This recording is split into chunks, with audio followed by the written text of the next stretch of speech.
Let's make iceberg cheesecake with a blender and air fryer.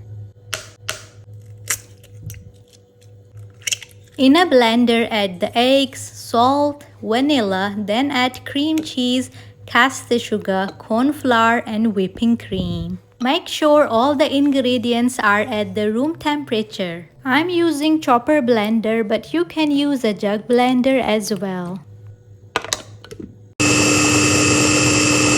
Blend for 40 seconds, scrape the sides, then blend again for 20 seconds. Total mixing time is 1 minute. At this stage, I chopped 6 cookies and added them into the batter. Gently fold with a spatula. This step is optional. If you don't want cookies, you can skip.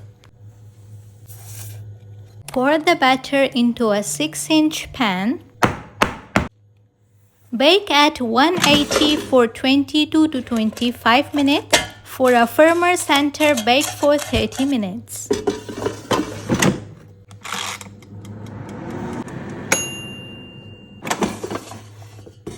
Let the cheesecake cool at room temperature for 1 to 2 hours. This step is very important, so don't skip it. The cake should be cool, not hot, and no longer jiggly. Now let's make the chocolate topping. In a saucepan, add whipping cream, sugar, salt, vanilla, and egg yolk. Whisk until combined.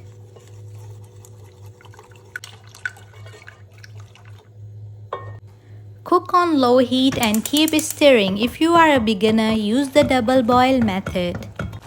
Once it starts to bubble, remove it from the heat and add dark chocolate. Mix until smooth and glossy. I use compound chocolate, but you can use any type of chocolate you like.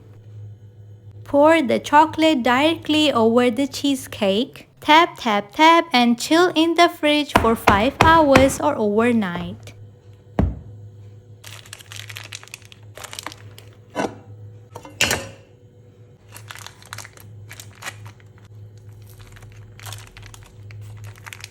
Lightly dust the top with cocoa powder. To get a clean cut, dip your knife in hot water and wipe it dry. Repeat this step for every slice. I love my cheesecake a little gooey in the center, so I bake it for 22 minutes. If you prefer it fully set, bake for 30 minutes. If you want the oven version, check my previous reel. Check the caption for the full recipe with cup and gram measurements. Enjoy your iceberg cheesecake and don't forget to follow me.